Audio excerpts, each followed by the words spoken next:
लगभग पृथ्वी के सतह पे 71% भाग जो है वह जल से ढका हुआ है कि आमतौर पे हम मुख्यतः 5 महासागरों की यहाँ पे वर्णन विवेचना करते हैं। सबसे पहले हैं आपके पास में यहाँ पे आर्कटिक महासागर। आर्कटिक महासागर को क्या लिख रहे हैं आप लोग? सबसे पहले सबसे छोटा, उतला और सबसे ठंडा।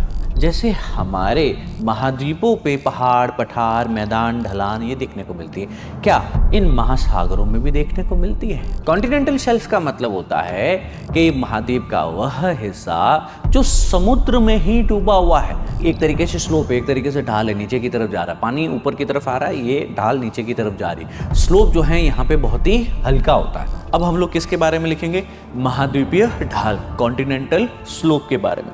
ध्रुवीय आसपास क्षेत्र के अंदर ठंडी जलधारा है, वो इक्वेटर की तरफ, भूमध्य रेखा की तरफ आकर के गर्म क्षेत्रों को ठंडा करेगी, तो इससे विश्व में तापमान का संतुलन बना रहता है। नमस्कार दोस्तों, आप सभी का स्वागत है PW ओनली IAS हिंदी माध्यम चैनल पे। और आज हम इस टॉपिक के माध्यम से जानने की कोशिश करेंगे ओशनोग्राफी, समुद्र विज्ञान का नेक्स्ट टॉपिक्स के बारे में। देखिए दोस्तों, आज हमारा लेसन नंबर 9 है फिजिकल ज्योग्राफी के अंतर्गत, और फिजिकल ज्योग्राफी के इन लेसन्स को हम लोग कंक्लूजन की तरफ लेके जा रहे हैं। टोटल 10 चैप्टर्स है, उनमें से आज 9th चैप्टर आप लोगों के सम्मुख रखा जा रहा है। इसमें हम लोग किसके बारे में जानकारी लेंगे? सबसे पहला जो टॉपिक रहने वाला है आप लोगों के समक्ष इस क्लास के अंतर्गत, वह है टाइड्स। टाइड्स के बारे में हम लोग थोड़ी सी जानकारी लेने वाले हैं, टाइड्स और वेव्स के बारे में। इसके बाद में हमारी जो जानकारी का सोर्स जो है वो रहेगा एल नीनो, ला नीना यानी एंसो के बारे में। इसके उपरांत रहेगा कोरल रीफ्स के बारे में।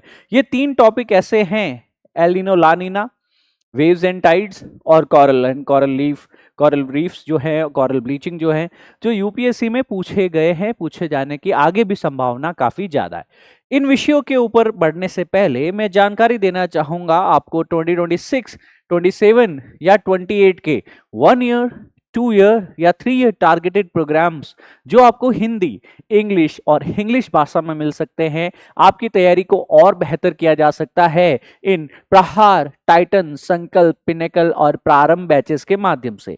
इन बेसिक प्राइसेस के ऊपर आप क्लास को एनरोल कर पाएंगे। At the same time video की डिस्क्रिप्शन में भी हमने लिंक दिया है, जहां पे जाकर के आप अधिक जानकारी और डेमो क्लास प्राप्त कर पाएंगे। मूविंग फॉरवर्ड, आइए हम लोग आज के इस क्लास को, इस टॉपिक को शुरू करते हैं। सबसे पहला जो हमारे समक्ष टॉपिक है आज का, वो है टाइड्स। तो जल्दी से अपना हेडिंग्स लगा देंगे दोस्तों। टाइड्स, टाइड्स, टाइड्स को हम लोग हिंदी में क्या कहते हैं? ज्वार भाटा, ज्वार भाटा। तो दोस्तों, टाइड्स काफी इंपॉर्टेंट है, कुछ एग्जाम के ओरिएंटेड यहाँ पे नॉलेज है, उसकी जानकारी लेते हैं। सबसे पहले एनसीईआरटी और उसके बियॉन्ड टाइड क्या है वो हम कंप्लीट करते हैं। ज्वार भाटा कह दूं, टाइड कह दूं, ये समुद्र के सागर तल के जल स्तर का ऊपर उठना है ना। तो जो समुद्र हो, कोई सागर हो आपके पास में, तो सागर के तल का जो जल होता है, जल का जो स्तर होता है, इसका ऊपर उठना और उसका नीचे गिरना होता है ना। तो इसका क्या मतलब है? सागर तल के जल स्तर का ऊपर उठना है आपके पास में। उठना, उठने को क्या कहते हैं आपके पास में? कि ज्वार, हाई टाइड, ज्वार। और नीचे गिरना, और नीचे गिरना, और नीचे गिरने को क्या कहते हैं दोस्तों? भाटा। ठीक है ना। तो ऑब्वियसली आपके पास में जब सागर तल का जल स्तर जो है उठता है ना, और नीचे गिरता है आपके पास में, ठीक है ना, जो दिन में सामान्यतः 2 बार होता है ना।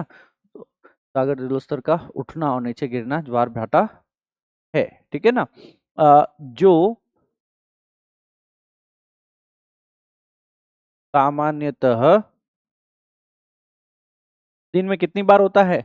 दिन में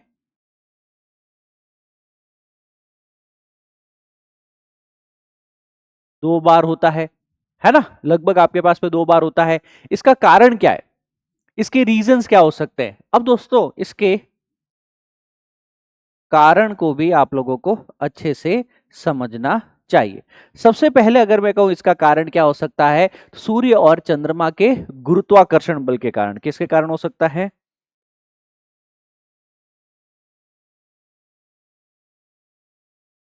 सूर्य का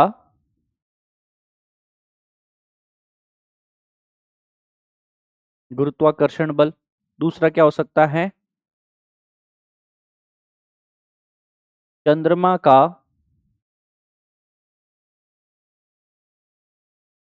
गुरुत्वाकर्षण बल।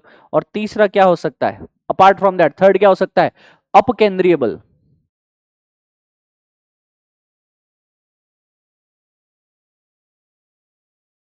अपकेंद्रीय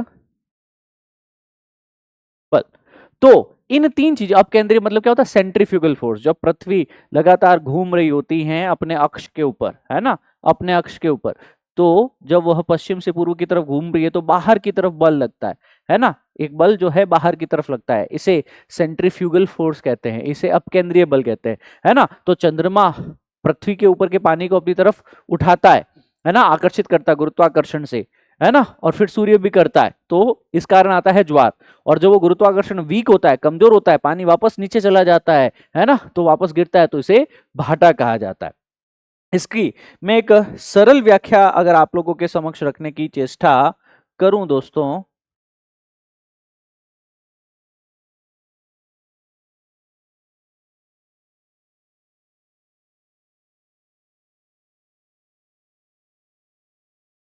इसकी एक सिंपलेस्ट पॉसिबल डेफिनेशन अगर मैं दूं आपके पास में, तो कल्पना कीजिए कि चंद्रमा पृथ्वी के पास एक विशाल सा चुंबक है ना, और ये चुंबक अपनी और पृथ्वी का पानी लगातार खींच रहा है। एक डायग्राम बनाते हैं हम लोग, है ना, डायग्राम बनाते हैं। सबसे पहले कौन सा डायग्राम बनाएंगे दोस्तों? सन का। सबसे पहले कौन सा डायग्राम बनाएंगे दोस्तों हम लोग? सन का।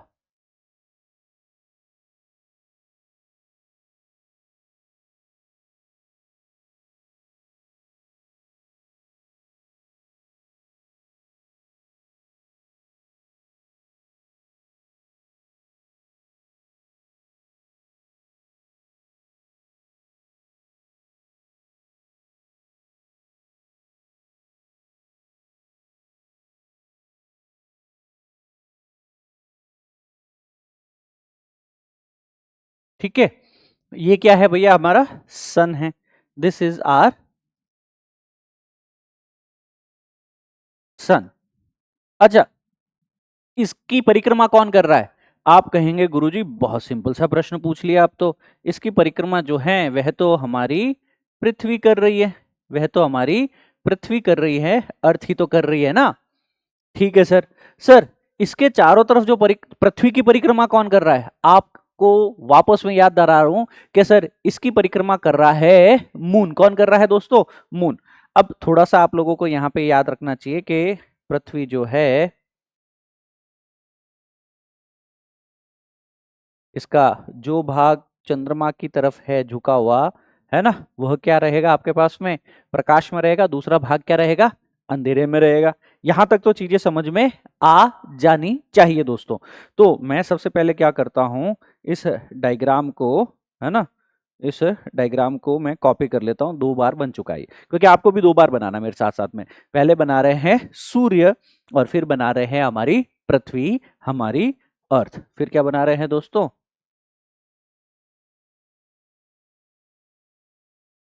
अर्थ। ये होगी पृथ्वी। ठीक है। अब टाइडल फिनोमिनास को समझने के लिए आप लोग यूं समझिए कि सर पृथ्वी से सूर्य काफी दूर है, पृथ्वी के चंद्रमा जो है वो थोड़ा नजदीक देखने को मिल सकता है। तो हम अब यहाँ पे बनाते हैं एक चंद्रमा। क्या बनाते हैं दोस्तों? चंद्रमा बनाते हैं दोस्तों। एक चंद्रमा जो कि इस साइड में भी बना है दोस्तों आपके पास में, है ना, और यहाँ पे लगभग, और एक चंद्रमा इस साइड में भी बना है ना, लगभग यहाँ पे। अब हमें याद यह रखना है दोस्तों, हमें यह याद रखना है ना, लगभग अब दोनों के आकार आकृति बराबर हो चुकी है कि यह चंद्रमा कर क्या रहा है? यह चंद्रमा सर पृथ्वी की का है ना, चक्र लगा रहा है। एक निश्चित कक्षा में चंद्रमा पृथ्वी का परिक्रमा कर रहा है। यहां तक आप लोगों को क्लियर रख लेना है। और यहां आप लोगों को एक और चीज पता रहना है कि जब चंद्रमा यहां पे आ जाएगा, पृथ्वी और सूर्य के बीच में आ जाएगा, तब क्या होगा? खेला। क्या खेला होगा गुरुजी? खेला ऐसे होगा आपके पास में कि सूर्य की रोशनी चंद्रमा के एक अंश पे पड़ेगी, दूसरा अंश जो हम पृथ्वी से देख रहे हैं वो हमें कैसा देखने को मिलेगा? अंधकार में दिखेगा। मतलब चंद्रमा का प्रकाशमय भाग पृथ्वी से नहीं दिखने को मिलेगा, सिर्फ आपके पास में डार्क भाग, अंधेरा वाला भाग देखने को मिलेगा, जिसे हम न्यू मून कहते हैं, अमावस्या कहते हैं। क्या कहते हैं दोस्तों? जिसे हम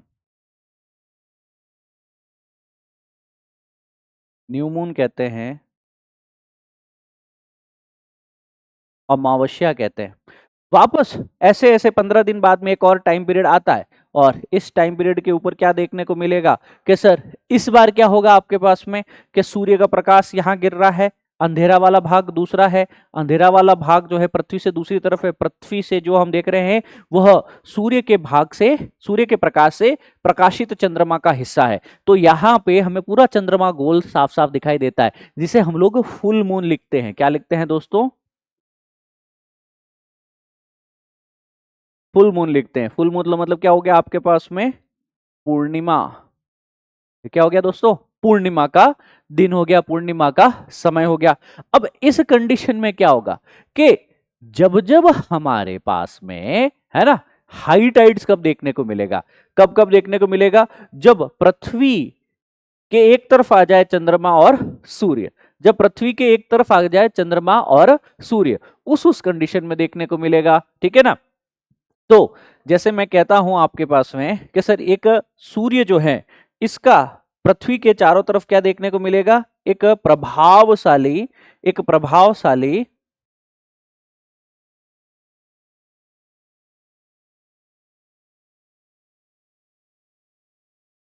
पृथ्वी के चारों तरफ एक प्रभावशाली, एक वेरी इन्फ्लुएंशियल, जिसको मैं ग्रेविटेशनल पुल भी कह सकता हूं, एक हाईली इन्फ्लुएंशियल ग्रेविटेशनल पुल इसके चारों तरफ देखने को मिलेगा। ठीक है ना? परंतु चूंकि यहां पे चंद्रमा भी है, और चंद्रमा भी क्या कर रहा है दोस्तों आपके पास में, यहां पृथ्वी के ऊपर पानी को अपनी तरफ आकर्षित कर रहा है, तो चंद्रमा जहां पे रहेगा वहां पे एक तरह का बल्ज दिखाई देगा। चंद्रमा जहां रहेगा वहां पे एक प्रकार का बल्ज दिखाई देगा, है ना? बल्ज मतलब एक तरीके से उभार, जिसको मैं कह दूं। ठीक है? और यहाँ पे यह कुछ इस प्रकार दिखाई देगा।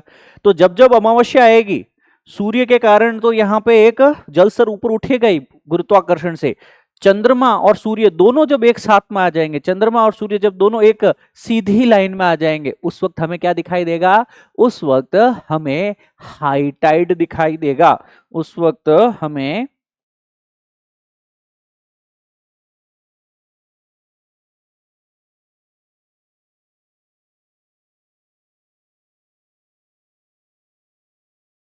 उच्च ज्वार दिखाई देगा, क्योंकि यहाँ पे सूर्य के कारण तो यहाँ पे जल स्तर बढ़ा हुआ ही है, चंद्रमा का भी पुल के कारण थोड़ा सा और बढ़ जाता है। ठीक है ना? तो यहाँ हम लोगों को हाई टाइड पता होना है। इसी हाई टाइड को हम लोग दोस्तों एक नाम देते हैं, एक नाम देते हैं, जिससे नाम दिया जाता है स्प्रिंग टाइड। क्या नाम दिया जाता है? स्प्रिंग टाइड बोल दो, हाई टाइड कह दो, उच्च ज्वार कह दो, एक ही बात है। सर इसके ठीक दूसरी कंडीशन के अंतर्गत भी हम लोगों को जानकारी होनी चाहिए कि क्या हो इस बार हमारे प्रभु चंद्रमा यहां पे मौजूद हो।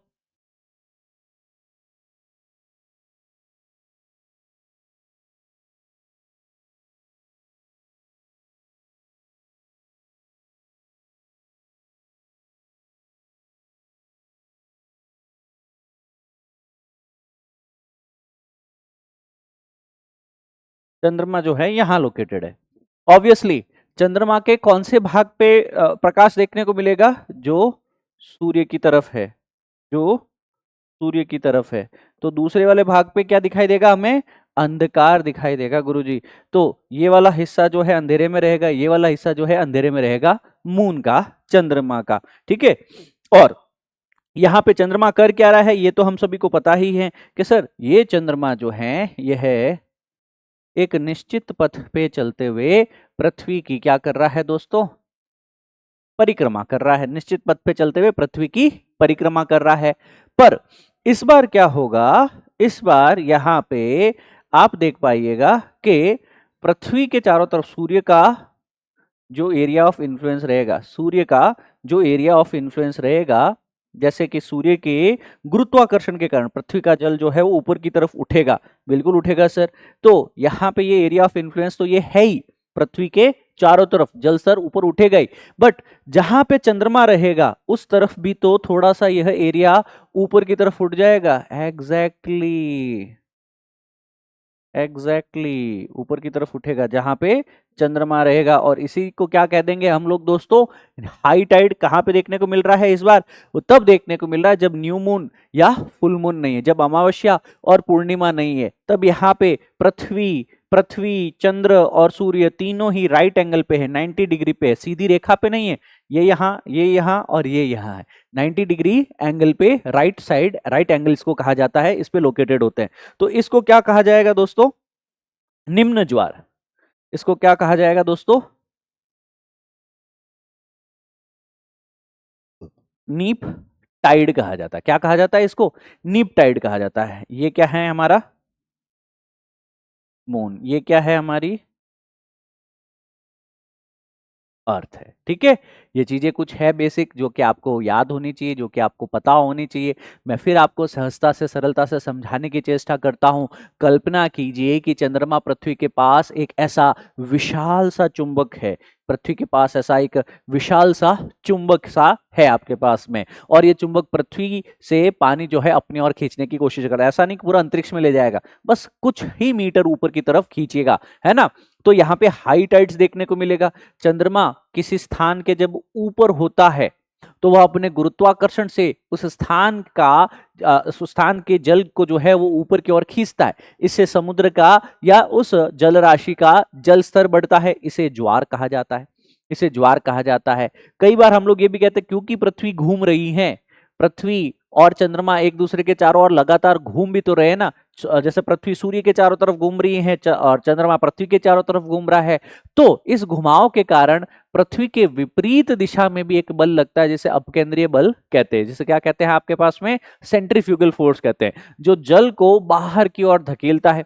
इसीलिए चंद्रमा के ठीक विपरीत दिशा में भी एक ज्वार आता है। अगर चंद्रमा यहाँ है तो यहाँ पे भी एक ज्वार आएगा, अगर चंद्रमा यहाँ है तो यहाँ पे भी एक ज्वार आएगा, ठीक है ना। तो इस ठीक विपरीत दिशा में भी एक ज्वार आता है, जो कि सेंट्रीफ्यूगल फोर्स के कारण यह बल्ज देखने को मिलता है। जब पानी उठा है, हमेशा तो चंद्रमा यहाँ रहेगा नहीं, चंद्रमा की स्थिति कभी यहाँ भी आएगी, चंद्रमा की स्थिति कभी यहाँ भी आएगी, तो यहाँ जो बल्ज बना था, यहाँ पे जो ज्वार आया था, वो पानी वापस नीचे भी तो आएगा। तो जब जल जो है चंद्रमा की ओर या उसके विपरीत दिशा में खिंच जाता है, तो इन दोनों स्थानों के बीच के स्थानों पे जो जल का स्तर कम होता है।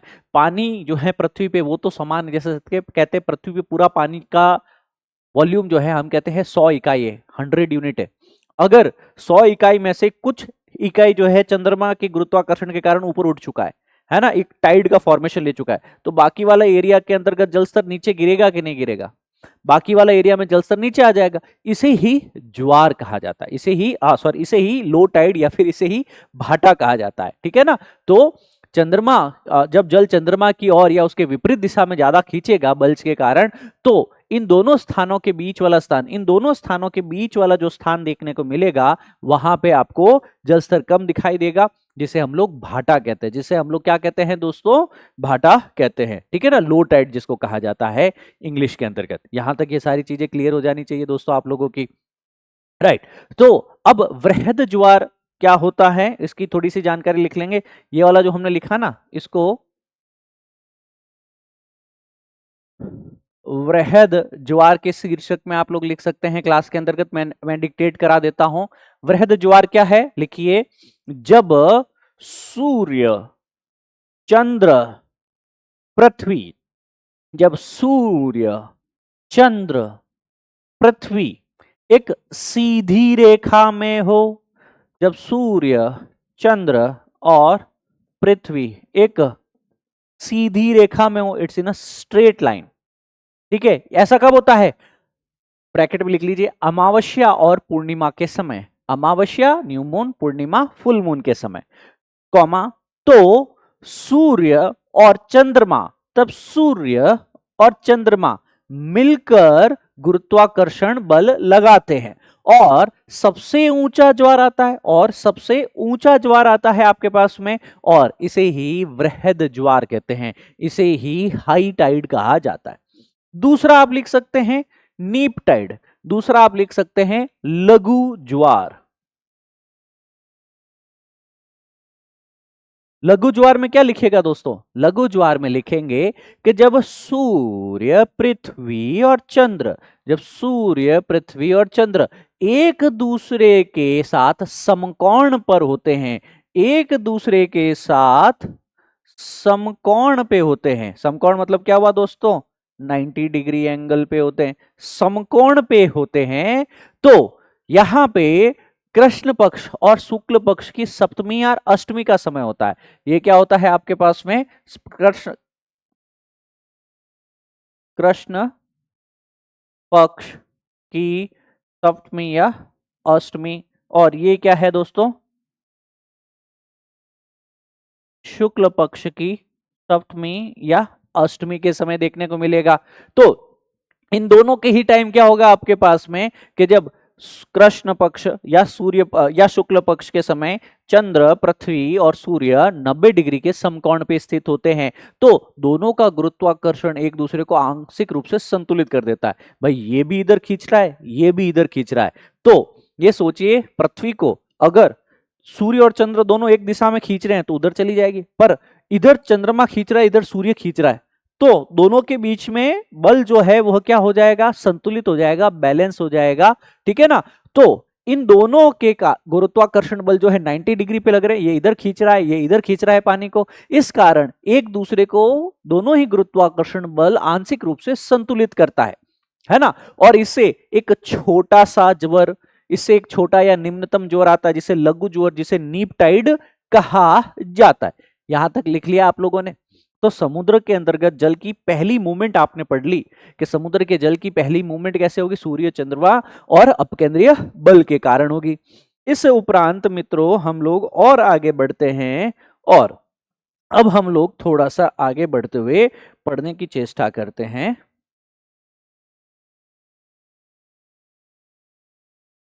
तरंगों के बारे में। किसके बारे में पढ़ रहे हैं दोस्तों हम लोग? तरंगों के बारे में। Let us put up heading waves. Waves मतलब तरंगे।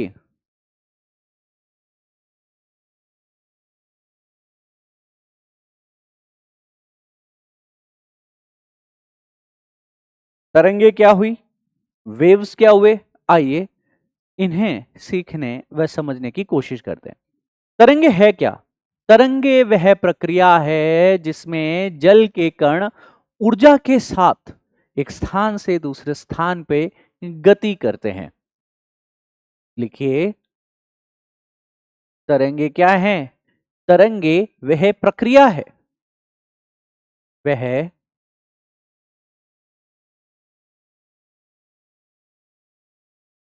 प्रक्रिया है। प्रक्रिया के अंतर्गत क्या हो रहा है? इस प्रक्रिया के अंतर्गत जल के कण ऊर्जा के साथ एक स्थान से दूसरे स्थान पे गति करते हैं, जिसमें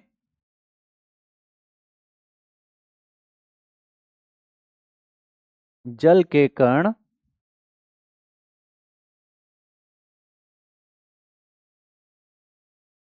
ऊर्जा के स्थान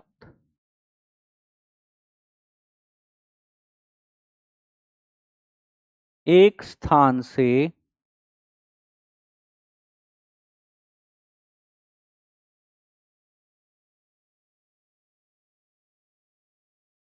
दूसरे स्थान पर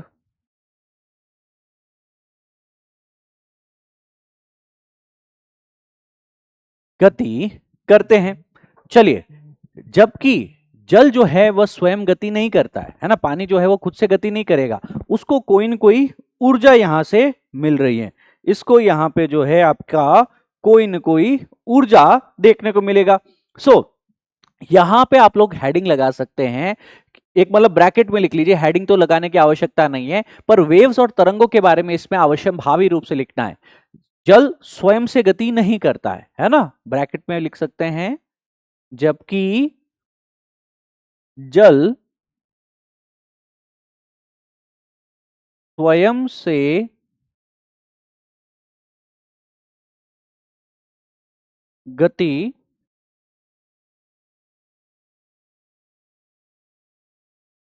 नहीं करता है। तो पानी जो है कभी भी कहीं भी पड़ा होगा, खुद से थोड़ी मूव कर रहा है। तो कौन सी प्रक्रिया, जल का कण कहीं भी पड़ा हुआ है, H2O कहीं भी पड़ा हुआ, तरल रूप में है, लिक्विड रूप में है ना, यह किसी ऊर्जा के साथ, एनर्जी के साथ एक स्थान से दूसरे स्थान पे जाता है। तो तरंगों के अंतर्गत यह पानी के कणों में यह ऊर्जा कौन पैदा कर रहा है, तरंग मुख्य रूप से किस ऊर्जा के कारण उत्पन्न होती है? तो लिखिए, आगे लिखिए,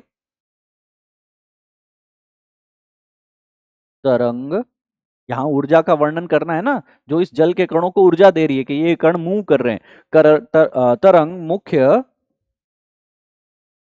रूप से, मेजरली कहा जाए आपके पास में, तो पवन कह दूं, हवा कह दूं, विंड कह दूं, इनके कारण उत्पन्न होती हैं।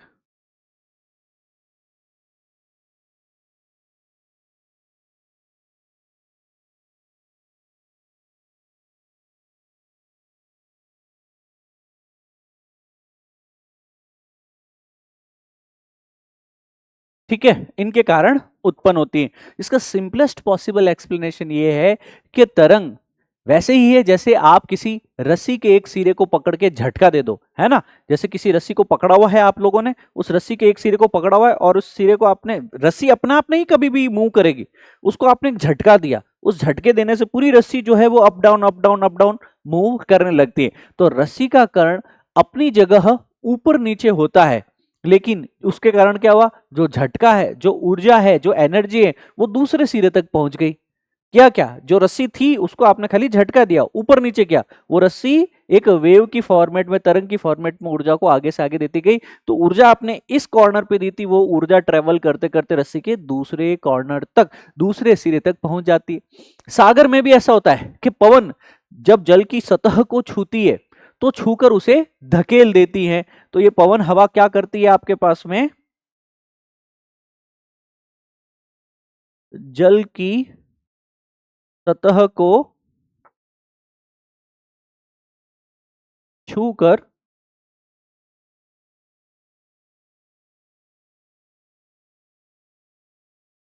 धकेल लेती हैं। जैसे अभी आपने पढ़ा ना कि सर एक रस्सी है, रस्सी को किसी ने यहां से झटका दे दिया, इसके कारण उसके कणों में ऊर्जा जो है दूसरे सिरे तक, दूसरे कोने तक पहुंचती है।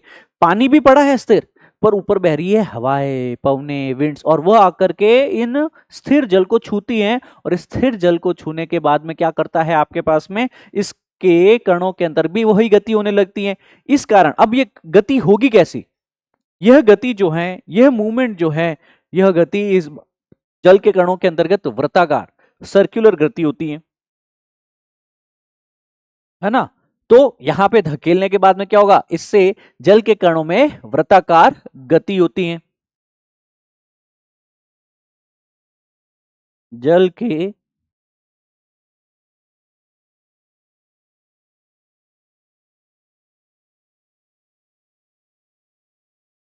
कणों में वृत्ताकार गति होती है ना। तो वृत्ताकार गति का मतलब क्या हुआ आपके पास में, कि सर ये कोई एक जल का कण है, यह ऊपर हो रहा है, यह नीचे हो रहा है, यह आगे हो रहा है, यह पीछे हो रहा है। इसका मतलब इसके अंतर्गत कौन सी मूवमेंट देखने को मिल रही है आपको, वृत्ताकार, सर्कुलर मूवमेंट देखने को मिल रही है।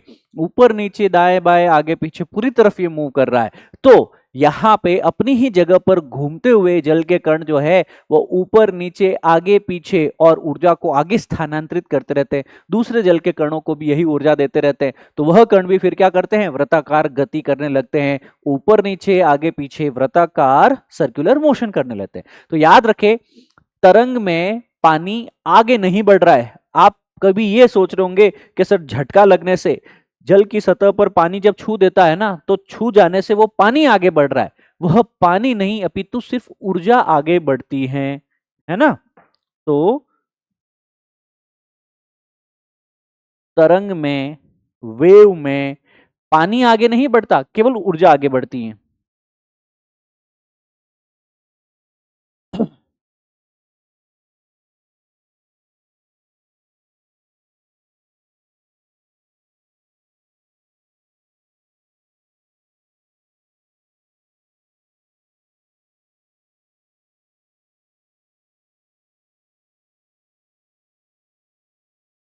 ठीक है, समझ में आई।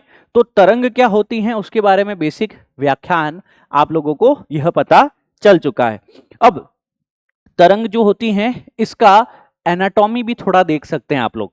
तरंग जो होती हैं आपके पास में, है ना, ये क्या है, यहाँ पे देखिए सर्कुलर मोशन क्या है कि यहाँ पे पवन आकर के पानी की सतह को छूती हैं और उस पानी की सतह पे जो जल के अणु हैं वो वृत्ताकार गति करना शुरू करते हैं, वही ऊर्जा आगे से आगे पास ऑन करते रहते हैं और इसके कारण यहाँ पे क्या बनता है दोस्तों आपके पास में कि इस प्रकार के, है ना, एक लहरदार, एक वेव, एक तरंग नुमा स्ट्रक्चर बनती है। इसके प्रकार देखिए, टाइप्स ऑफ वेव क्या हो सकते हैं। सबसे पहले तरंग का सबसे ऊपर उठा हुआ भाग रहेगा ना, ये वाला भाग जो सबसे ऊपर उठा हुआ, जो सबसे ऊपर उठा हुआ, इसे हम लोग शिखर कहते हैं, क्रेस्ट कहते हैं। क्या लिखते हैं, क्रेस्ट लिख दूं, इसको मैं शिखर लिख दूं इस वाले भाग को, ठीक है। दूसरा है ट्रॉ, जिसको हम लोग क्या लिखते हैं, वह हिस्सा तरंग का सबसे निचला धसा हुआ भाग, इसको क्या लिखता हूं मैं, गर्त, गर्त, TROUGH, ट्रॉ इसको बोला जाता है। तो यह तरंग का सबसे निचला धसा हुआ भाग होता है।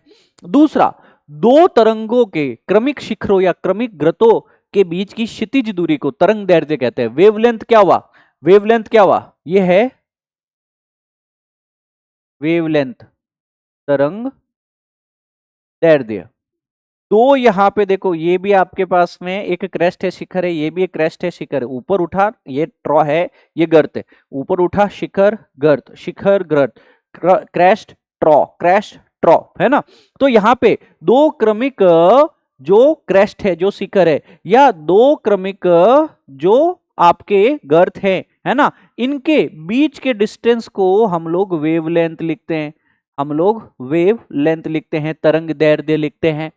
तरंग की ऊंचाई क्या होती है फिर, तरंग की ऊंचाई मतलब होती है शिखर और गर्त के बीच की लंबवत दूरी, है ना। शिखर कितना ऊंचा है और गर्त कितना नीचे है, तो इस ऊंचाई को और इस नीचाई को दोनों को मिला करके हम लोग लिख लेते हैं कि यह तरंग की ऊंचाई है, वेव हाइट है।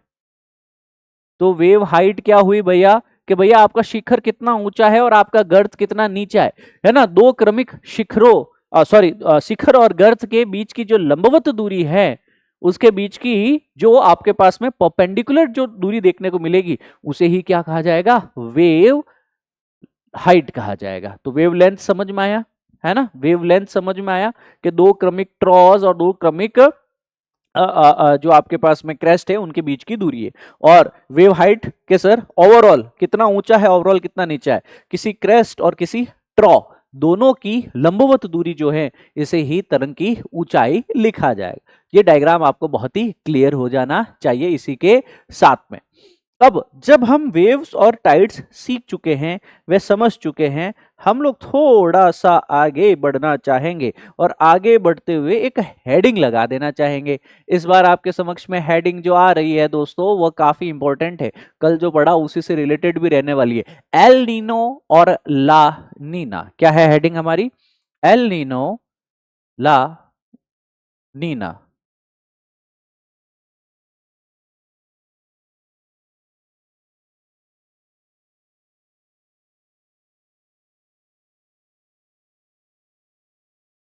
L Nino and La Nina, इसको एल नीनो सदर्न ऑसिलेशन भी कहा जाता है। कहां देखने को मिलेगा ये एल नीनो ला नीना, है क्या, यह समुद्र के अंदर होने वाली वायुमंडलीय घटनाएं जो विश्व भर के मौसम को प्रभावित कर देती हैं।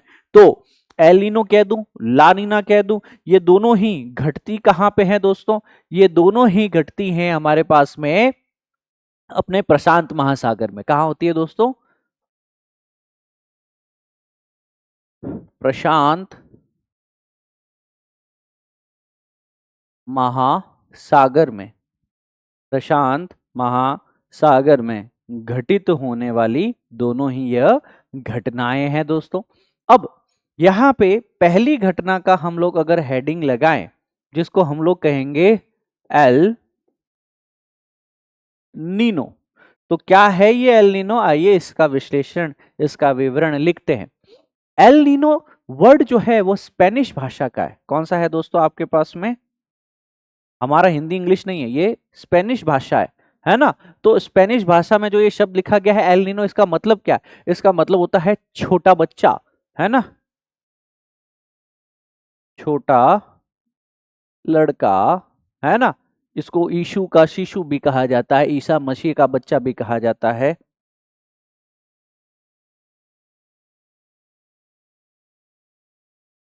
यीशु का शिशु भी कहा जाता है क्योंकि दिसंबर के आसपास में होता है ये इवेंट, और 25 दिसंबर को यहाँ पे क्रिसमस मनाया जाता है, जीसस का बर्थडे, एंड हेंस यहाँ पे इसको यीशु का शिशु भी कहा गया। ये कहाँ होता है? पूर्वी और मध्य प्रशांत महासागर में। जैसे ये पूरी दुनिया है भैया आपकी, ये आपकी इक्वेटर है आपके पास में, यहाँ पे आपका नॉर्थ अमेरिका है, ये आपका साउथ अमेरिका है, ये आपका ऑस्ट्रेलिया है, ये आपका एशिया है, पूर्वी एशिया है, और ये साउथ ईस्ट एशिया है, ठीक है ना। ये पूरा पैसिफिक सागर है, प्रशांत महासागर है।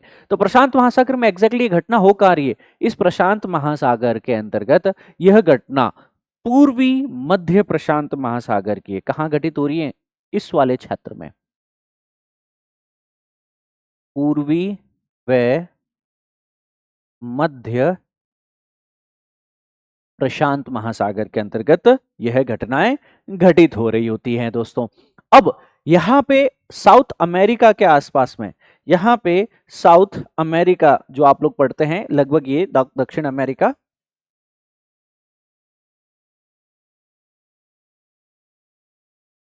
दक्षिण अमेरिका में यहाँ पे एक देश है पेरू। पेरू के आसपास में एक जलधारा चलती है, ठंडी जलधारा चलती है सामान्य परिस्थितियों के अंतर्गत, जिसे हम लोग पेरू जलधारा कहते हैं। क्या कहते हैं? पेरू करंट भी कहते हैं, है ना। जो कि कैसा है आपके पास में? ठंडी जलधारा है, जो कि कोल्ड करंट है, पेरुवियन करंट, जो कि जो कि ध्रुवों का, साउथ पोल का, अटलांटिक का, अंटार्कटिका का ठंडा पानी जो है वह कहीं कहीं इक्वेटर की तरफ लेके जा रहा होता है।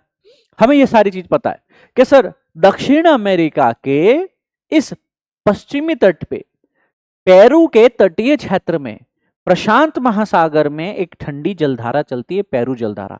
इसका हिंदी में नाम क्या है दोस्तों? इसको एक और नाम बोलता जाता है हम्बोल्ट।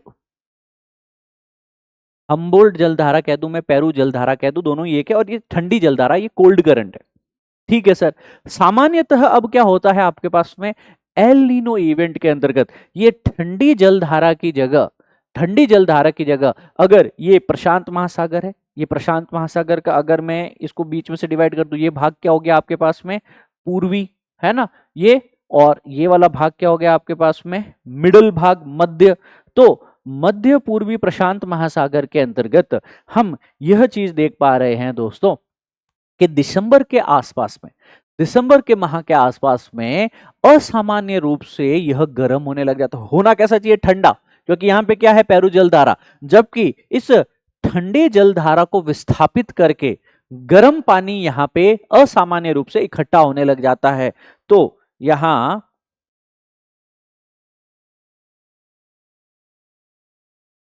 असामान्य रूप से गर्म जल, गर्म पानी एकत्रित होने लगता है, इकट्ठा होने लगता है। तो सोचिए, जहां पे ठंडी जलधारा होनी चाहिए उसकी जगह पे गर्म पानी इकट्ठा हो गया। असामान्य रूप से गर्म पानी, जो पानी है वो गर्म होने लगता है। चूंकि यहाँ पे कोल्ड करंट होना चाहिए था, हाई प्रेशर होना चाहिए, पर अब गर्म पानी इकट्ठा हो जा रहा है यहाँ पे, है ना। और जब ये गर्म पानी इकट्ठा हो जा रहा है तो टेम्परेचर डिग्री सेल्सियस में बढ़ रहा है। इसका मतलब यहाँ पे लो प्रेशर क्रिएट हो रहा है, यहाँ पे कैसा है? निम्न दाब क्षेत्र क्रिएट हो जा रहा है। तो यह लगभग घटना है दिसंबर के आसपास की। कब की घटना है दोस्तों? ये सब हो रहा है दिसंबर के आसपास में।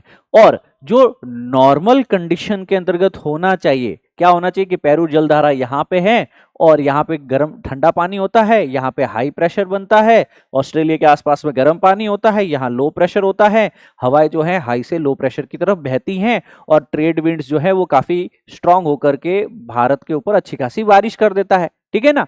जबकि एल नीनो वर्ष में क्या होगा कि सर ये ठंडी जलधारा, ये पेरुवियन जलधारा विस्थापित होगी, डिस्प्लेस हो गई।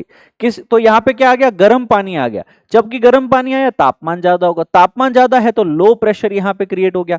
जब लो प्रेशर यहाँ पे है तो यहाँ पे रिलेटिवली कम है तापमान, तो हाई प्रेशर होगा। अब यही पवनें इस दिशा में चलना शुरू कर देती हैं।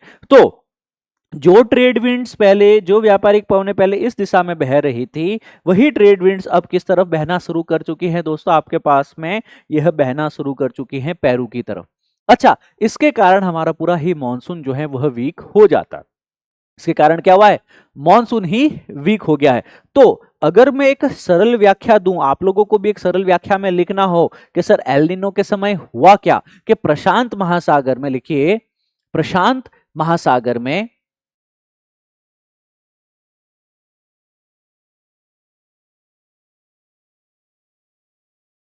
लिखते चलिए, पैसिफिक ओशियन में गर्म पानी जो कि पश्चिमी प्रशांत एशिया की ओर जमा हो जाता है। गर्म पानी जो है आपके पास में, हॉट वाटर जो है आपके पास में, वो जनरली कहां रहता है आपके पास में, कि पैसिफिक का जो एशिया वाला रीजन है, साउथ ईस्ट एशिया वाला रीजन है, वहां पे होना चाहिए सामान्यतः। तो ये मैं पहले बता रहा हूं दोस्तों आपको,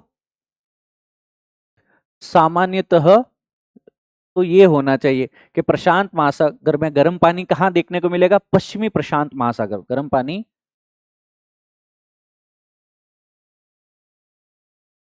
पश्चिमी प्रशांत महासागर में मिलेगा, मतलब एशिया की तरफ, मतलब एशिया ऑस्ट्रेलिया की तरफ गर्म पानी देखने को मिलेगा, है ना, उसकी ओर जमा होता है। और ठंडा पानी जो है वो पूर्वी प्रशांत की ओर होता है, और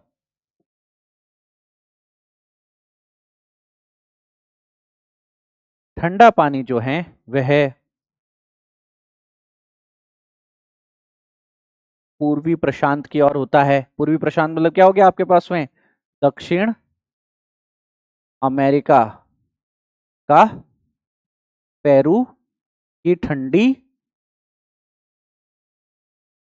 जलधारा। तो सामान्य कंडीशन तो ये रहती है। अब इससे होगा क्या, इससे ये होता है कि आपके पास में नॉर्मल कंडीशन के अंतर्गत कि सर जब एक तरफ, जब साउथ अमेरिका के पास में ठंडी जलधारा है, और जब ऑस्ट्रेलिया के नॉर्थ में यहाँ पे गर्म जल है, हॉट वाटर है, टेम्परेचर लो है, और यहाँ पे टेम्परेचर हाई है, तो विंड्स इस तरफ फ्लो होती हैं और भारत जो है समवेयर यहाँ पे। तो ये जो ट्रेड विंड्स आ रही हैं आपके पास में, वो इंडिया के लो प्रेशर की तरफ, आगे की तरफ बैंड होकर के साउथ वेस्ट मानसून को और स्ट्रॉन्ग करती हैं। तो यहाँ ये जो व्यापारी पवनें, ये जो ट्रेड विंड्स होती हैं, यह भारत के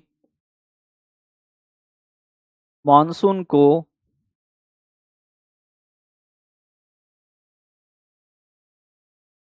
सकारात्मक रूप से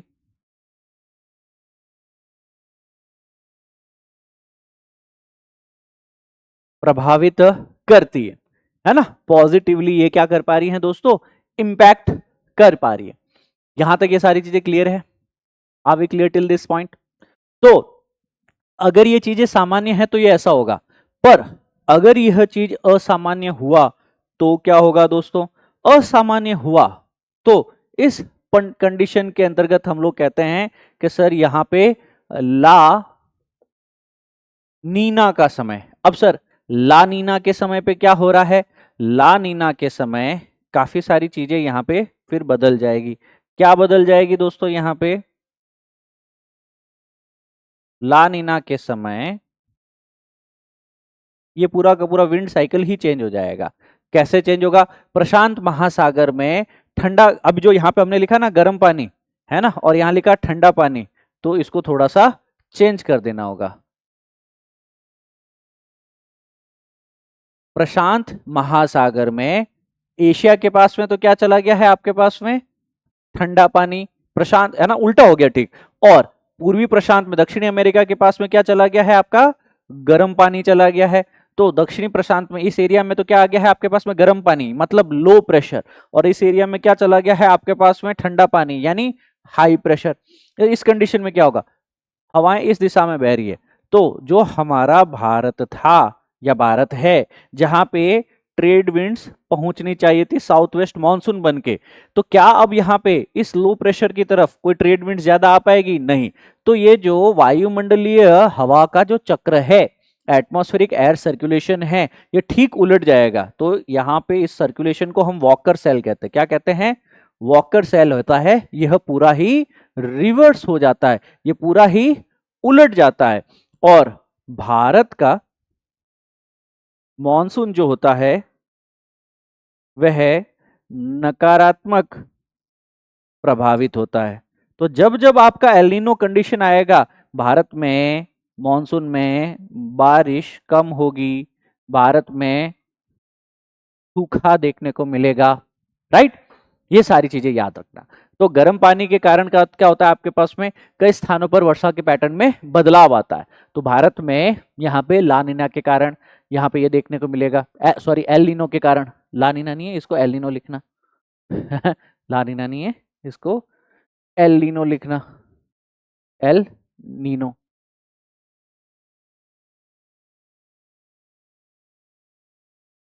नॉर्मल से आगे है ना, El Nino. Are we clear till this point? बहुत ही बेसिक तरीके से आपको समझना है। इसका ठीक एक और आगे का इवेंट होता है जिसे हम लिखते हैं ला नीना।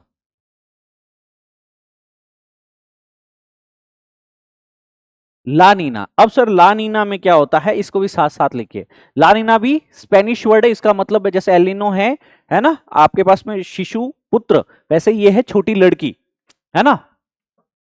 स्पेनिश वर्ड है, हिंदी में मतलब होता है इसका छोटी लड़की। अब एल नीनो के विपरीत यहां पे क्या होगा कि पूर्वी और मध्य प्रशांत महासागर में जल असामान्य रूप से ठंडा हो रहा है। ये रहा आपका साउथ अमेरिका, साउथ अमेरिका, ये रहा आपका ऑस्ट्रेलिया।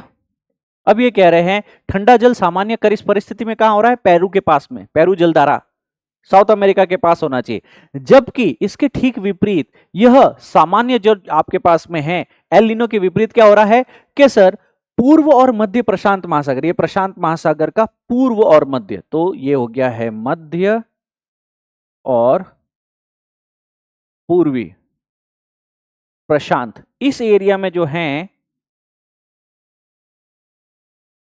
ठंडा जल इकट्ठा होने लगता है। सर जब इस एरिया में ठंडा जल इकट्ठा होगा तो सर यहां क्या बनेगा, हाई प्रेशर बनेगा, उच्च दाब बनेगा, है ना। और यहां आसपास के एरिया में क्या होगा दोस्तों, लो प्रेशर, लो प्रेशर। और इस कंडीशन में क्या होगा आपके पास में, हाई टू लो प्रेशर की तरफ ये जो विंड्स जो है, ट्रेड विंड जो है चलने लगेगी। तो ला नीना के दौरान क्या होता है आपके पास में कि जो हमारे भारत की तरफ आने वाली ट्रेड विंड जो होती हैं वह एक्स्ट्रा स्ट्रांग हो जाती है, एक्स्ट्रा स्ट्रॉन्ग ट्रेड विंड्स। तो व्यापारिक पवनें जो हैं सामान्य से ज्यादा मजबूत होती हैं। तो जो आपके पास में पश्चिमी प्रशांत महासागर है, एशिया के आसपास में अधिक गर्म जल जमा हो जाता है इस वाले एरिया में, तो लो प्रेशर है। तो पूर्वी प्रशांत और मध्य प्रशांत में जो है आपके पास में ठंडा पानी ज्यादा है, सतह पे वापस आ जा रहा है। तो ये स्थिति जो है भारत में सामान्य से अधिक वर्षा लेके आती है और शक्तिशाली मानसून से जुड़ी होती है ना। तो यहाँ पे मानसून क्या हो गया, और पावरफुल हो गया। मानसून में क्या हो रहा है, शक्तिशाली वर्षा, बाढ़ की परिस्थितियां हो जाती है सामान्य,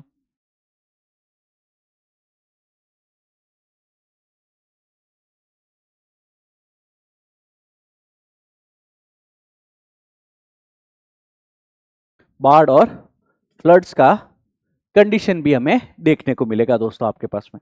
are we clear till this point? क्या हम इन पॉइंट्स पर क्लियर हैं?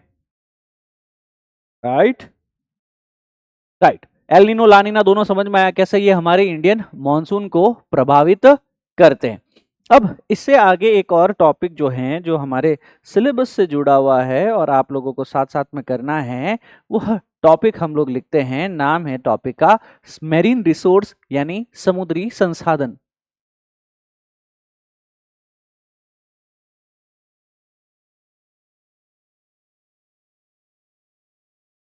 Marine resources.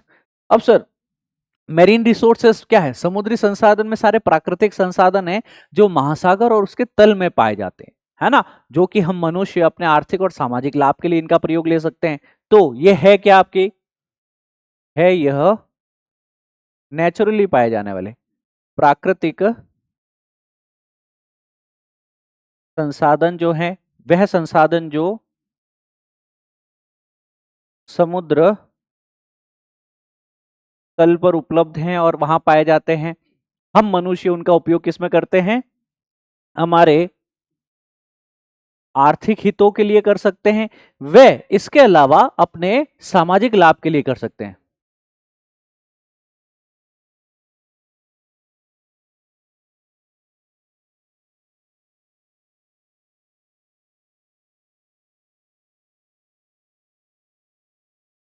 ठीक है, तो ये हो गए हमारे समुद्र के संसाधन। क्या क्या चीज हो सकते हैं? 3 संसाधन है समुद्र के अंतर्गत। पहला संसाधन है दोस्तों जिसको मैं लिखता हूं जो जीवित है, जैविक है, बायोटिक है। दूसरा है अजैविक जो कि जीवित ही नहीं है। और इसके उपरांत मैं तीसरा लिखता हूं जिसे मैं लिखता हूं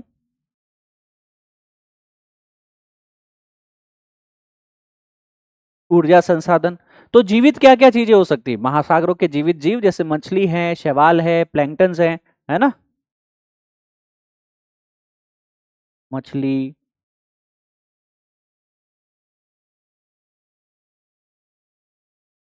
प्लैंक्टन्स एटसेट्रा।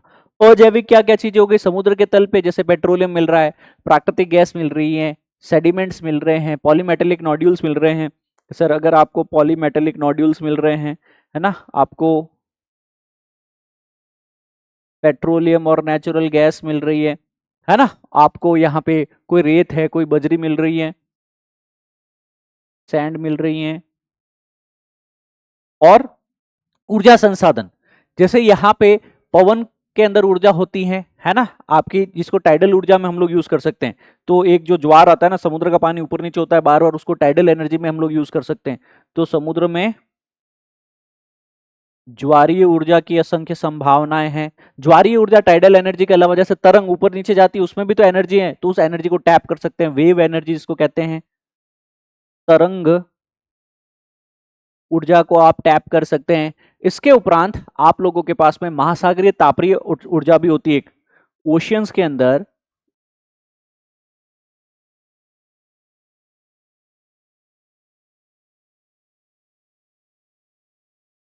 महासागरीय तापीय ऊर्जा भी होती है, ओशनिक थर्मल एनर्जी भी होती है, उसका भी यूज कर सकते हैं। ये सारे के सारे एनर्जी जो है हमारे लिए काफी काम की है, इकोनॉमिक इंपॉर्टेंस की है, सोशल इंपॉर्टेंस की है, मेडिकल इंपॉर्टेंस की है, अतएव हमें इनका यूज करना चाहिए। किन किन चीजों में यह यूज आ सकती है? कि सर एक विशाल खजाना है समुद्र के अंतर्गत जो हमारी खाद्य सुरक्षा में यूज आ सकता है। मछलियां हैं, समुद्र के जीव हैं, इनके माध्यम से दुनिया की एक बड़ी आबादी को भोजन मिल सकता है। खनिज और ऊर्जा मिल रहे हैं हमें, समुद्र के तल पर पेट्रोल है, गैस है, महत्वपूर्ण खनिज है, मैंगनीज है, पॉलीमेटेलिक नोड्यूल्स पाए जाते हैं। औषधि भी है, समुद्र में कई शैवाल है, कई जीव, महत्वपूर्ण दवाइयां उनसे बनाई जाती, कई उत्पाद उनसे बनाए जाते हैं। तो ये सारे ही क्या है? रिसोर्स। अब इससे आगे बढ़ते हैं और क्लास के अंतर्गत एक महत्वपूर्ण पहलू के ऊपर चर्चा करते हैं। हम इस बार जिस विषय पे बात कर रहे हैं, यह विषय है दोस्तों आपके पास में काफी प्रासंगिक और आप लोगों के लिए उतना ही महत्वपूर्ण दोस्तों, जिसको लिखते हैं प्रवाल भित्तियां। जो ये आपको स्ट्रक्चर दिख रही है, ये क्या है दोस्तों?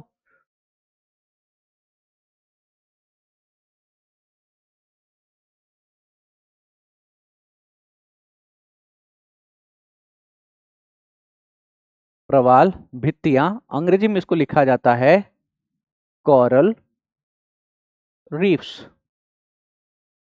Coral reefs.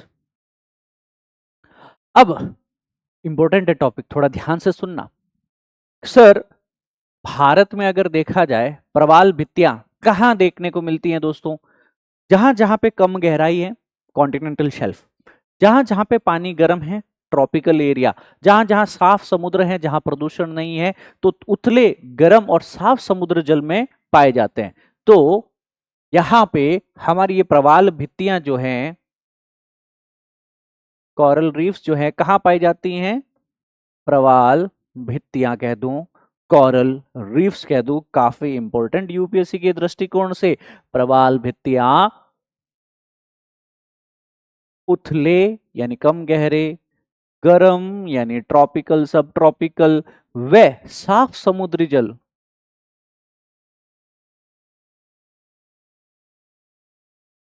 साफ समुद्री जल जो होता है इसमें पाई जाने वाली विशाल जलमग्न संरचना हो जाती है। जल में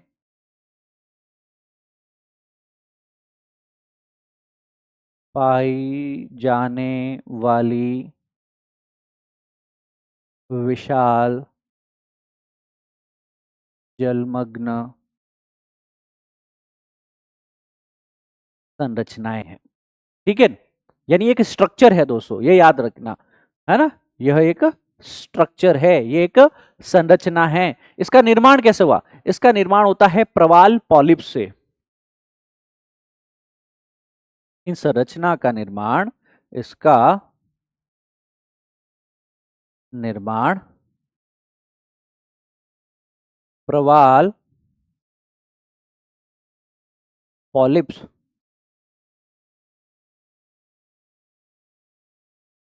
कोरल पॉलिप्स एक इन नाम का छोटा समुद्री जीव होता है, नामक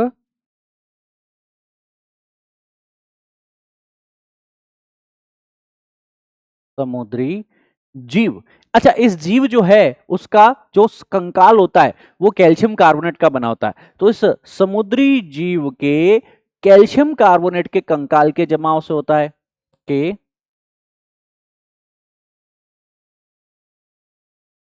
कैल्शियम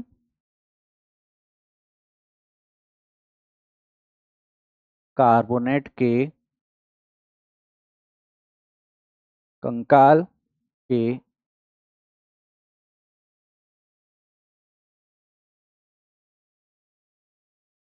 जमाव से होता है।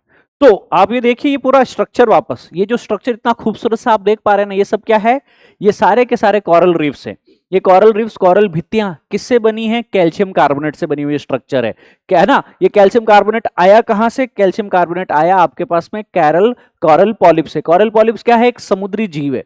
उसका जो, जैसे आपकी स्केलेटन, आपका कंकाल किससे बना? हड्डियों से बना है कैल्शियम कार्बोनेट में, उसका भी जो है कैल्शियम कार्बोनेट से बनता है। पर जब वो मर जाता है लास्ट में कंकाल बचा रहता है, एक के ऊपर दूसरे के ऊपर तीसरे के ऊपर चौथा, और लगातार लेयर बाय लेयर ये सूक्ष्म जीव मिल मिल के एक बहुत ही बड़ी संरचना, एक प्रवाल सी, एक भित्ति सी, एक रीफ सी स्ट्रक्चर क्रिएट कर देते हैं। बड़े बड़े आइलैंड्स भी इसके कारण कई बार बन जाते हैं, जैसे कि लक्षद्वीप हमारा कोरल आइलैंड ही तो है। ठीक है, इसे बनते। तो इन्हें, इसके अंतर्गत क्या होता है आपके पास में दोस्तों, आगे अगर जाकर के देखेंगे दोस्तों, तो प्रवाल जो होते हैं यह आपके पास में कैल्शियम कार्बोनेट का बना होता है। और ये कैल्शियम कार्बोनेट होता क्या है आपके पास में एग्जैक्टली? चूना पत्थर ही तो होता है, मतलब ये एक सबस्ट्रेट दे दिया, एक अपार्टमेंट बिल्डिंग की तरह ये क्रिएट कर रहा है। तो प्रवाल पॉलिप्स ये छोटे घर का एक तरीके से, एक कंकाल का घर बन जाता है जो कैल्शियम कार्बोनेट चूना पत्थर का बना है।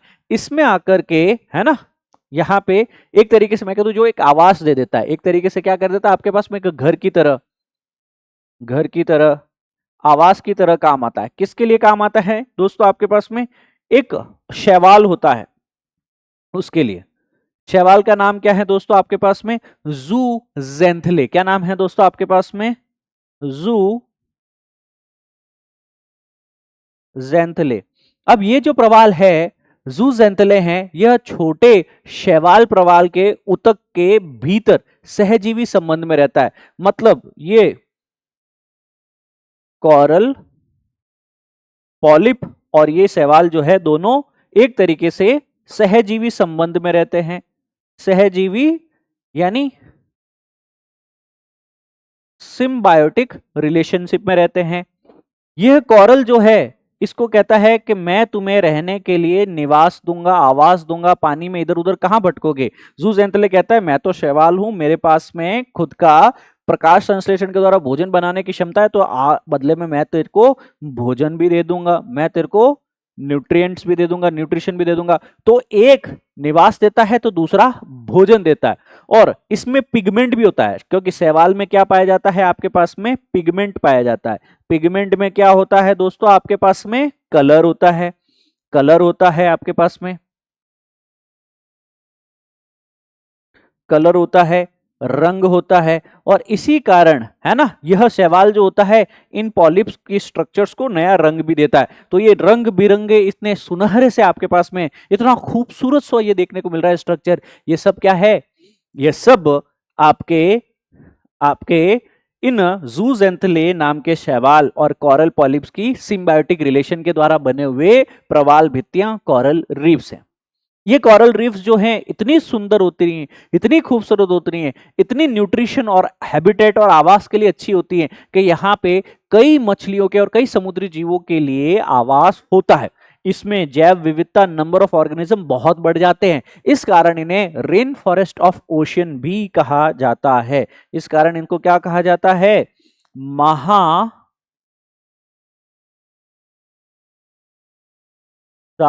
का वर्षावन भी कहा जाता है। कारण क्या है आपके पास में, क्योंकि इस आवास में, इस पारिस्थितिकी तंत्र में, इन कोरल रीफ्स में जो जैव विविधता होती हैं वो ज्यादा होती हैं। जैव विविधता कह दूं मैं आपके पास में, वो काफी ज्यादा होती हैं, है ना। नंबर ऑफ ऑर्गेनिजम्स काफी ज्यादा ये सपोर्ट कर पाता है ना। तो इन्हें महासागरों का वर्षावन भी कहा जाता है। अब ये कोरल पॉलिप जब बनता है ना, ये लाखों करोड़ों वर्षों में जब पॉलिप मर जाता है तो इसका कठोर कंकाल जो होता है वो जमा होते रहते हैं और वर्षों बाद में धीरे धीरे ये चट्टान नुमा स्ट्रक्चर बना देते हैं, जिसे हम भित्ति कहते हैं, जिसे हम रीफ्स कहते हैं। ठीक है, तो एक स्ट्रक्चर है हमारे पास में, एक डायग्राम है हमारे पास में, यह आप देखिएगा, it will definitely be of help for you, है ना। कोरल की एनाटॉमी ये देखिए, ये है कैल्शियम कार्बोनेट का बना हुआ स्ट्रक्चर, ये है उसका पॉलिप, है ना। इसके ये टेंटिकल, ये माउथ है, इसके ऊपर आकर के जूजेंथले नाम का एक शैवाल आकर के रह जाता है। ये जूजेंथले नाम का शैवाल जो है इसको कलर देता है। तो पॉलिप एक हैबिटेट दे रहा है, एक स्केलेटन, एक एंकर दे रहा है, रहने के लिए जगह दे रहा है, और दूसरा जो है आपके पास में इनको कलर और भोजन दे रहा है जूजेंथले। ये जैव विविधता के लिए जाने जाते, उनके आश्रय, उनके प्रजनन का स्थल होता है।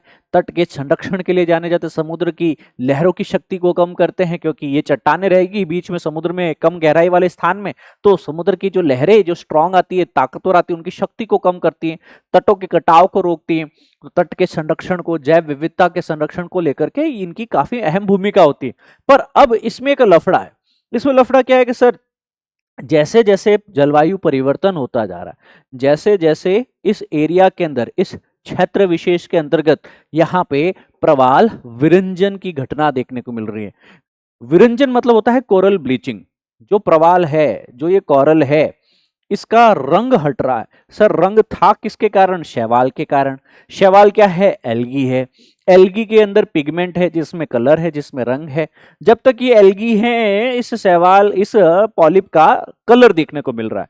पर इवेंचुअली हो क्या रहा है आपके पास में, समुद्र में पानी धीरे धीरे ग्लोबल वार्मिंग से गर्म होता जा रहा है, या फिर कई बार बहुत ज्यादा ठंडा हो जा रहा है, कई बार प्रदूषक बढ़ जाते हैं, और इसके कारण इस एरिया में काफी टेंशन जो है फैल जाता है ना। तो प्रवाल के लिए काफी तनाव उत्पन्न हो जाता है। तो उसका जो सबसे बेस्ट फ्रेंड है जूजेंथले, वो इसका शरीर छोड़ना शुरू कर देता है। और जब जूजेंथले, जो सबसे अच्छा दोस्त होता है, वो शरीर से बाहर निकलना शुरू कर देता है, कोरल को छोड़ देता है, सहजीवी रिलेशन को छोड़ देता है, तो शैवाल के जाने के बाद में जो है आपके पास में इसको ना ही तो भोजन मिलता है, ना ही रंग मिलता है, क्योंकि शैवाल इसको भोजन भी दे रहा था, जिसका इसका जीवन चल रहा था। तो अब इनका जब भोजन और रंग दोनों नहीं मिलेगा तो ये मर जाएगा, और दूसरा इसका रंग नहीं होगा तो ये सफेद हो जाएगा। इसका कंकाल पूरी तरीके से सफेद देखने को लगता है, इसको सफेद विरंजित कंकाल पॉलिप कहा जाएगा। यानी यहाँ पे कोरल का जो पहले कलर हुआ करता था वो धीरे धीरे इस रूप में आ जाता है। तो जो कोरल पहले इतनी खूबसूरत दिखा करती थी, वही कोरल, वही प्रवाल विरंजित होने लगती है। उसके पीछे कारण क्या हो सकते हैं, उसके पीछे जो कारण है दोस्तों, वह है हमारा इकोसिस्टम के अंतर्गत मानवीय छेड़छाड़। इकोसिस्टम के अंतर्गत जो हमारे द्वारा, मानवों के द्वारा, जैसे कि प्राइमरी कॉज तो हम ही है, ग्लोबल वार्मिंग, समुद्र का तापमान बढ़ती, ओशन का अम्लीकरण, वायुमंडल में जो CO2 बढ़ रही है वो समुद्र में अवशोषित हो रही है और इस कैल्शियम कार्बोनेट को घोल दे रही है। उसके कारण क्या होगा, ओशन एसिडिफिकेशन से क्या हो गया, परवाल ही पूरी नष्ट हो जा रही है। दूसरा, अत्यधिक सौर विकिरण, सूरज की तेज रोशनी के कारण भी यह हो सकता है, तापमान ज्यादा ये सहन नहीं कर पाती है। प्रदूषण भी एक कारण रहता है कि कहीं कृषि अफवाह आ गए, कहीं प्लास्टिक का ढेर यहाँ पे जो है, plastic pollution, oceanic pollution, marine pollution के कारण भी ये सारी घटनाएं समय समय पे हमें देखने को मिलती है। तो यहाँ पे ओशन टेम्परेचर में बदलाव के कारण, पॉल्यूशन प्रदूषण के कारण, और सनलाइट के एक्सपोजर के कारण, कई बार लो टाइड रहता है, जैसे पानी इतना नहीं होता है, लो टाइड रहता है, निम्न ज्वार रहता है, तो ये आपके पास में एक्सपोज हो जाते हैं हवा को, और जब जब ये हवा को एक्सपोज होते हैं तो ये ब्लीचिंग हो जाती है, क्योंकि गहरे पानी में रहती है, हमेशा डूबी होती है, जलमग्न होती, पानी के ऊपर नहीं रह सकती, बाहर नहीं रह सकती। तो एल्गी के बिना ना ही भोजन यानी मृत्यु और ना ही रंग यानी विरंजन, तो यहाँ ये कोरल पॉलिप्स मरती भी हैं। तो आपको ये पता होना चाहिए, कोरल ब्लीचिंग आपके सिलेबस का हिस्सा है, उसका कारण क्या हो सकता है, हम लोगों ने यहाँ पे लिखा, पढ़ा, सीखा व समझा। आज की क्लास के लिए इतना ही रखते हैं दोस्तों। I will take your leave now for the day. और हाँ, अगर आपके कोई भी डाउट है आप कमेंट स्क्रीन में मेरे को दे सकते हैं, और अपने official Telegram channel JJ sir UPSC पे भी मुझे पूछ सकते हैं। Right, I will take your leave. Class कैसी रही, नोट्स कैसे बन रहे, तैयारी कैसी चल रही है, लिख के जरूर बताना। थैंक यू, जय हिंद, सर्वदा शक्तिशाली, गॉड ब्लेस यू ऑल। ऐसे ही मुस्कुराते रहिए, खिलखिलाते रहिए और पढ़ते रहिए। संभव की नेक्स्ट क्लास में मिलते हैं। अंटिल देन, जय हिंद दोस्तों।